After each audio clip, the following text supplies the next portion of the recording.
Broadcasting from the business capital of the world, this is the Podcast Business News Network.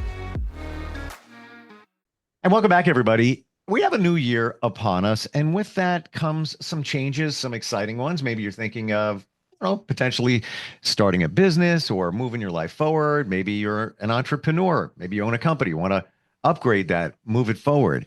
We are going to talk about mental health connected to being an entrepreneur. There's a lot going on there. Stress being one of them. No surprise with that. And no surprise that all of this is in her wheelhouse because that's exactly what she is, having started an amazing company that is a leading mental health company specializing in different therapeutics. Every week I learn something new about her and what she's got going on. And it's just amazing. She's got her finger on the pulse of our health. The company's called Revitalist, and Katie Walker is back with us. How you doing today? Hey, I'm doing great. Glad to be here, Steve, as always. How could you not be doing great with the palm trees and sunshine in the background? It's true. You're right.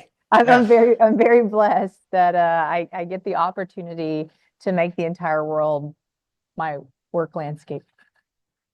Because you can. Because you can, yeah, because you see outside the box, So that's one thing, talking about entrepreneurs, like Steve, for years, I had to have people tell me that I was an entrepreneur. I was like, I don't think I am. And they're like, oh no, you are. And I was like, I don't think I am. Because when I went through school, right? I went through school for a structured job. Like I went from a nurse to anesthesia to psychiatry, like everything. It's like when you get out, you know what you are going to make. It's like box, box, box, like structure, structure, stable, stable. Yep. And I was in that space for so long, and then I created the clinic and just to bring help, but I didn't see that as an entrepreneurial anything. I just thought as we should do this because the world needs it, and because all the entrepreneurs that I've always been around, when people would say I'm an entrepreneur, I was like, in my head, I'd be like, you're a loser, right? Because all the ones that I've been around were not successful entrepreneurs. Like they were like trying to get a job, trying to create, trying. And I'd be like, well, what have you done? And they're like, oh, I'm working on like 6 things. I'm like, how long have you been working on them? 5 years. What do you have to show? Well, we're getting there, right? And I Mm. was like, I am not that person at all. So like I got a little trophy from a microdose, or what was it called? Wonderland conference a few years ago. And I was the entrepreneur of like 2021. And still, I was like, I am not that. But it's interesting now because I know I am that, plus some. I'm like an entrepreneur on steroids, I think, to a point. But seeing all the things, and I'm learning every day. Like when you said, you learn things from me, like I'm learning every day so much. And I didn't know entrepreneurs, one, they're usually our greatest minds, right? Because they can see things that other people can't see. But two, the world that surrounds them oftentimes destroys them. Mm. And I was just never in that thought category. And I think probably a lot of people in the world are not in that thought category either. But entrepreneurs, you're taking a risk, right? And then when you take that risk and things start coming and they start, actually like becoming true revenue building or whatever, right? To show that you are succeeding. Well, along with that comes good, bad, ugly. I mean, you've got people like, I've created, which I'm being told this is a part of success. Like, you get your stalkers, you get people who harass you, you get people who are demanding of you. Like, you start getting people demanding like money from you, and you're like, who are you? So it's Mm. interesting to see all of these things evolve, and nobody has any idea what entrepreneurs are going through. And many of them, Steve, take their own lives. Entrepreneurs have a very high risk of actually killing themselves, because a lot of them will lose, right? They'll lose everything, all finances, their credit, their homes, and they do it because, or the initial stride was doing something that they believed in. So it's like our best hearts, our most compassionate people who have the best drive, and then the world's coming in and it's just like biting and taking a chunk of, all these pieces, to where a lot of times these entrepreneurs, they feel like they are no more. And Before it's we get to the health aspect, which is our goal today, But I want to go even deeper before we get there. Mhm. Rapid fire questions. Here we go. Ready. What is an entrepreneur? Somebody who creates. How do you know if you're successful as an entrepreneur? My personal opinion is that you have something to show for it. Okay. Um, when do you decide that you're not an entrepreneur? Many of us have these ideas and they don't come to fruition. It could be years, whatever it might be. How do you make that decision to say it's time to go back to the 9 to 5 or whatever your situation is? From what I've been around a lot, I mean, because I've got the public company, I've got private, I've got all these things, and it's been completely foreign to me, all of it. So, I think there's a really, really big difference. And I actually have an article coming out pretty soon talking about CEOs and founders and the difference. And we can talk about the UHG guy who got assassinated, right? Because he was a CEO. Yeah. Hmm. But there's a very big difference between CEOs, entrepreneurs, founders, and visionaries. And I think a lot of people who are entrepreneurs, yes, they see something they want to do, right? But they take it here and they just keep building in this like abstract world and nothing ever comes to fruition. And that's not necessarily an entrepreneur, that's a visionary. And that visionary, if you don't know how to take these ideas and make something of them, the only thing that you're doing is daydreaming in my brain, Mm. Mm. you know. And people might Yeah. people might get a little offended for that, but to me, that's true. Now, entrepreneurs to me is somebody who creates and they actually make something successful. When I mean something successful, it means that you see a better way, you make a process for that, you put it on paper, and then on that paper, you start bringing in people to actually create something that actually is adding value in your current landscape. And then that's the difference, with like the CEO, because I've watched, of course, and it's funny, I actually started getting kind of attacked by people the day after the UHG guy got assassinated. That's when they started like demanding money for things that like weren't there. And people need to understand CEOs are not always entrepreneurs. They're not always founders, and they're not always visionaries to the point that we think that they are. They don't create. CEOs don't Sure. always They create. execute. They execute, and they're usually And sorry, I didn't their mean to use that hands. word. Now that I thought about that word, That's that true. wasn't the best word. Well, But they take a plan that's been established and move it forward. but and they Or can see their visionary skill sets is they can see what needs to be done, but they're handed a map. It's yes. almost like a general in a war, right? You're given the plan, but then right, they have to execute it. Hmm. But they're the bridge between, their owners, CEOs are owned, right? Their owners are the shareholders and the board.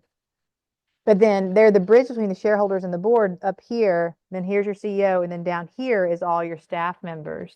And what a lot of people think, and they think this with me too, because I've had a lot of, somebody could write a story on my life with this company specifically. But, people get under the mindset of thinking that the CEO, end all, be all, Wizard of Oz, and Right. that's not the case. They have their hands tied and they are in a box and they're trying to please the higher ups and the lower ends, like people who are boots on the ground, actually executing the mission, bringing in revenue, and the thought leaders of the space. Like they're right in the middle, So, the guy who assassinated UHG, he didn't assassinate the highest person in UHG. I mean, that's the thing. You may think the CEO is. CEO also had people that they reported to, Right. you know? And that's the misconception of people. Now they're like, oh, let's target the CEOs. And like, yes, am I a CEO? Yes, but I'm a founding CEO. And there's a very, very big difference with that because not only do I have to play the game between the shareholders and the board and everybody else below, but as a founding CEO, all these people are in this because of me. Like I created it. So if I can't see the next step that needs to be created, then How I does it what I how does could that how does that company move forward? Well, right. How does it move forward and do I get out because it no longer it's outgrown me, right? Right. So that's the piece, and people just don't understand that stress, Steve. And if you're an entrepreneur and you want to start something new, here's the exciting thing. You are now the CEO. You are the chief executive officer. And I don't care if you're a company of one, you're the CEO. Yeah. And a lot of people who aren't entrepreneurs don't understand that. And they don't understand, like, with the health aspect of entrepreneurs, they have no idea. I had no idea. I still have no idea. But I am caught off guard less now than I once was.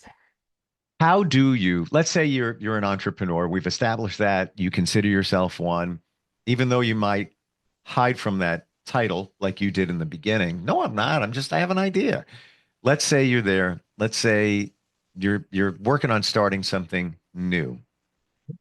How do you minimize the the stress, the load, all of managed time, all of that? Because there's so many moving parts that typically need to get done. And after a while, you're like, "Ugh, how am I going to be able to do that?"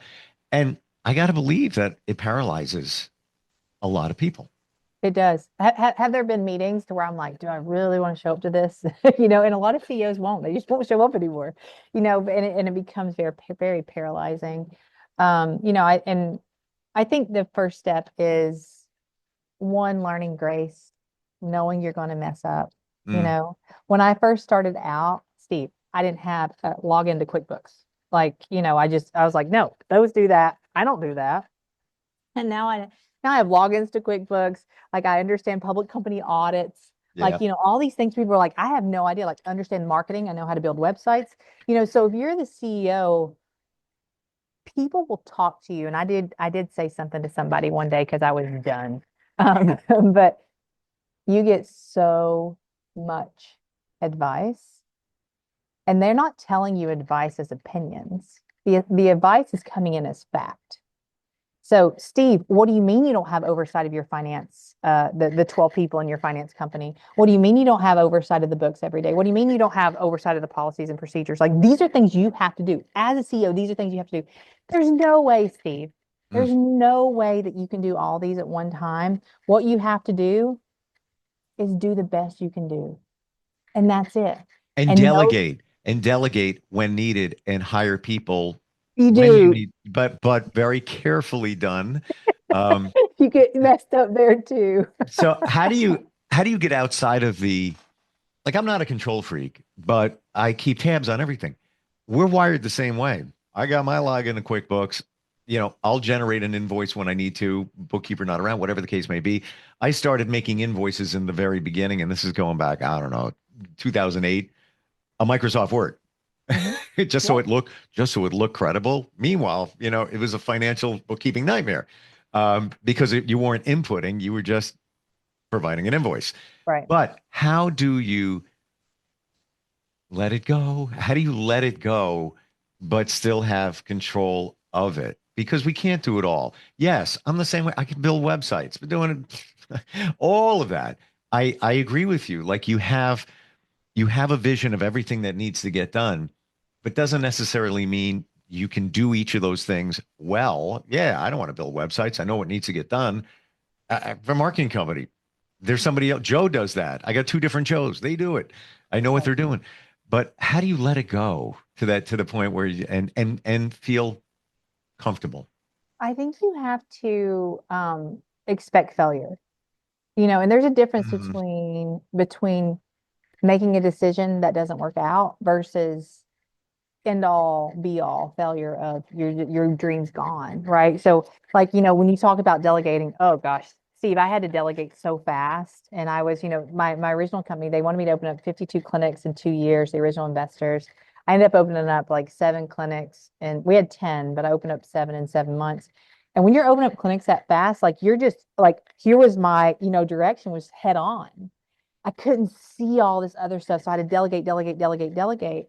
Well, everyone at that time, honestly, Steve, except I think I had like 90 people. I think there's like three left. They all failed to execute properly. And why would you say that? Why would I say that? The websites were all fragmented. The cost was way too high. My Mm. COO was hiring people not on budgets. The finance people, there was too many different funds going to all these different places, and it was like buddy relationships, and I just couldn't have my eyes on everything, right? So, one, you gotta swallow it, and people are like they're still coming after me 2.5 years later after all that happened. And Mm. I did the best that I could do, right, with the resources that I had. So I think the biggest thing is like accepting, like, did I do the best I could do? Yes. Am I going to learn from it? Yes. Have I learned from it? Yes. So you got to have grace. You have to have so much grace for yourself, and you have to try. There's a lot of entrepreneurs out there, they've been so burned, they won't delegate, but you have to. You Have to. have to. Otherwise, and you've got to keep taking that chance. You can't be a one-man show. But one thing that has helped me the most, and I don't know other people's skill sets with this, when you delegate to these different divisions, if that person messes it up, you're the only one that typically can get in there and fix it. And when I say fix it, I mean like finance, like my audit. Like my public company has a cease trade because we didn't have the money to get, like, the audits cost like $600,000. It's crazy. So we're still working on all that stuff. But Steve, I've had to hire in 4 different firms because they still, oh, I got it. I'll do it. I got it. I'll do it. Oof.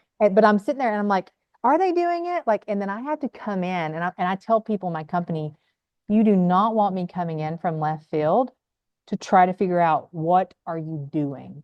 Because when that's just me, it's like coming in and I'm just like snooping around trying to make sense of things. But it's like, this puzzle, like it's almost like 52 pickup sticks or whatever it used to be, when you like throw all the sticks to the floor and you're Yep. like, all Yep. right, you got to make sense of them somehow. That's what CEOs have to do. That's what entrepreneurs have to do. And I think Elon Musk said it best. He said CEOs they're the only one in that company that gets to deal with the worst things all the time. And they're having to troubleshoot those things and critically think those things. And if they don't do it correctly, one, they lose their job, two, the company fails. And when a company fails, it's not the loss of what I'm trying to do. Yes, is that one aspect? Sure.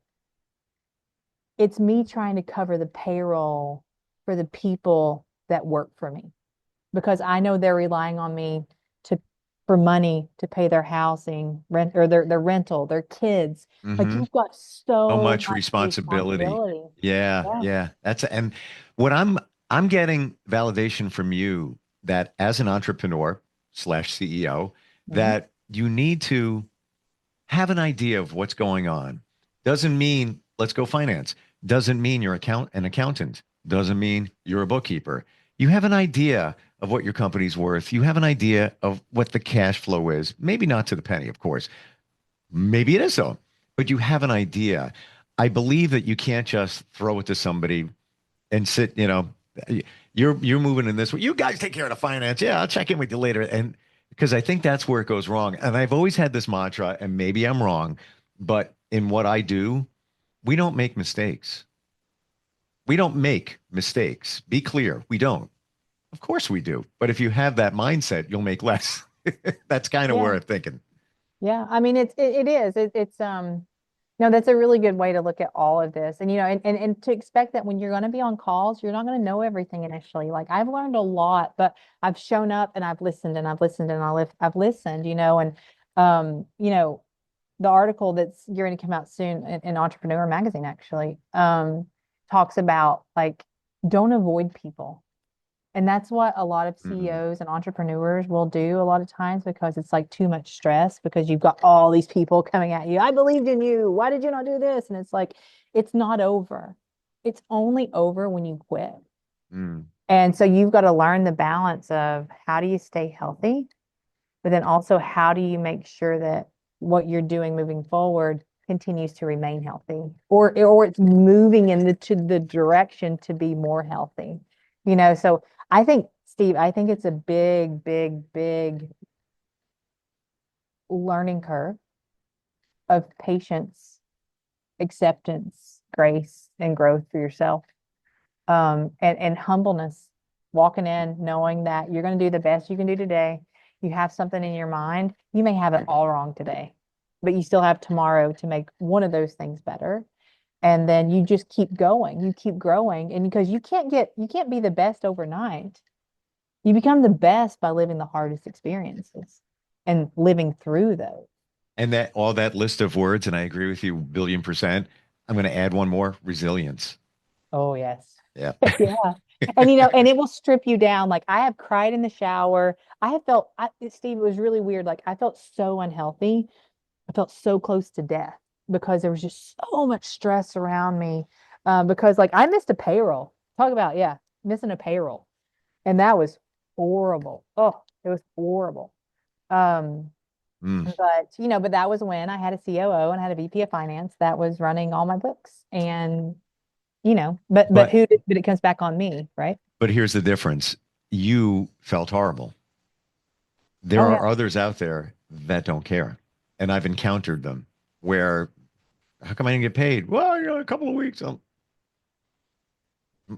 Something's not right there. Yeah. Uh, it's one thing if you're transparent and say, yes, it will be. But I've even dealt with way back in the day working for a company and I made a change. I went from big to small, privately owned company. Let me try Mhm. something different. And yeah, I did everything and it was cool. It was, 19 months, interesting experience in the Hamptons of New York.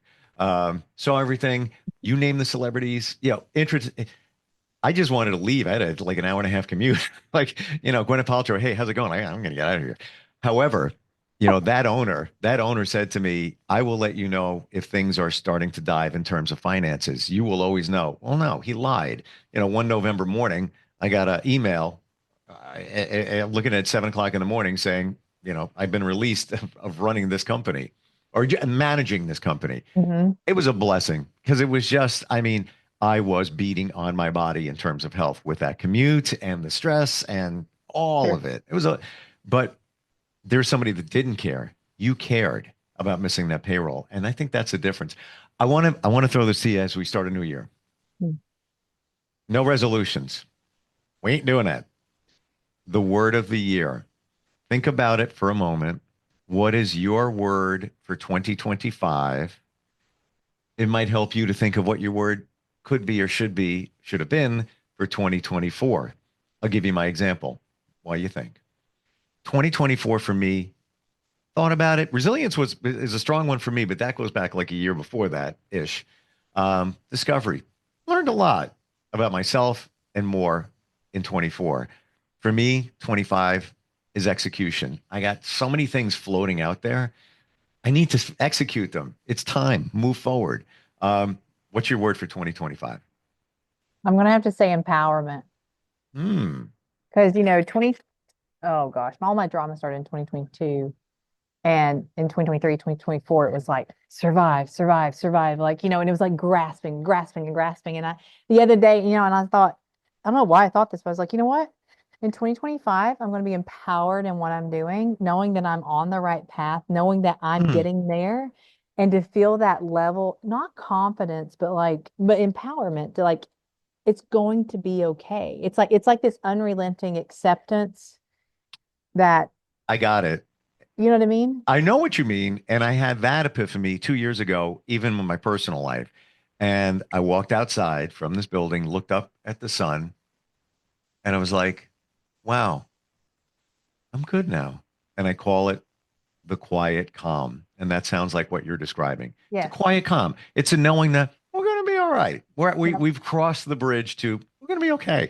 Is everything going to go perfect and as planned? No, but it's going to be all right. Yep. Well, right. And it's one of those, it's like, for so long I felt like the world's attacking me, right? But now it's to the point, it's like, okay, I've made it this far. Are there going to be things thrown at me? Sure. But are we going to continue to move in the path that this world needs? Yes. Hmm. Yep. And yeah, and that's why, yeah, I think 2025, and that's my goal is to make sure that I stay healthy, everybody else around me stays healthy. Are we going to mess up? Sure. But are we going to continue on this mission of love and acceptance and really pushing forward, because you can be on a mission of love and acceptance, changing the world, but you got to also be warriors, expecting all these things are coming around you, that may try to get you off course. So if you're kind of in this, like, all right, the quiet calm, the little Yoda per se, walking Mm-hmm. around, Mm-hmm. but the world's exploding, but we're still going to get there where we're pushing forward. And stay healthy, because that's a key point. And even in the last 3 months, for me, I was going to execute these things that I'm working on. I'm like, everybody's going to do this. We're going to move it, move it, move it. And then I realized I need to take care of some health things. Nothing major, but things popped up, check in, because I never did. So it's like time to check in with the doctor here, do this, do that. And that's kind of like tap the brakes on it. And then I needed to tap the brakes on all of that, just to address some certain things. And it's all good. But I guess it's also the quiet common knowing that you can't do it all. You need to go slow. Just tap on the Or brakes. you can go as fast as you want. You can take off as big a bites as you want to in life, but you also have to accept, physics, right? Every action has equal and opposite reaction. The bigger you go, the harder you can fall, but it doesn't mean that you're going to give up. You just Right. you just have to eat a lot more crow along the way. If you're going to go fast, you're going to eat a lot more crow along the way, but you can still do it. You can still survive, Sure. but Be it's prepared. That's it. Be prepared. That's be it. prepared to the best that you possibly can. Amazing talking with you. And timing is everything. Like I feel that this is for everyone that's thinking of making changes. And you are the CEO. Everybody's the CEO of yourself. Never forget that. You're in charge You're of right. yourself, your own company. I love that. Your website and you've got so much going on, even the AI version of you, which is super cool. Got to check that out. What's the best way to find you? Somebody's got questions, want to pick your brain. I know you have multiple locations of your clinic. How do we find you? So revitalist.com is the best website. And then, if they want to email, like corporate@revitalist.com, my team will usually get me those emails. So yeah, I'm always happy to go down rabbit holes with people. Love them. Love it. Love it. Me too. I'd much rather be doing it in the BVI right now, but we're here and you're there and it's all good. Detail. If I can see a palm tree move and some sun, you made my day, and you too. Happy New Year. Thank you. Happy New Year to you too. And looking forward next time we get together. Are you looking for even more of the podcasts and hosts that you love? The Podcast Business News Network is proud to announce that you now have even more ways to listen live. Check out the MyTuner Radio, online radio box, and Simple Radio apps on iOS and Android, or find us online. Search for Business News Network on mytuner-radio.com, or search Podcast Business News Network on streama.com and onlineradiobox.com/US. Take your podcast on the go and don't miss a minute of the action.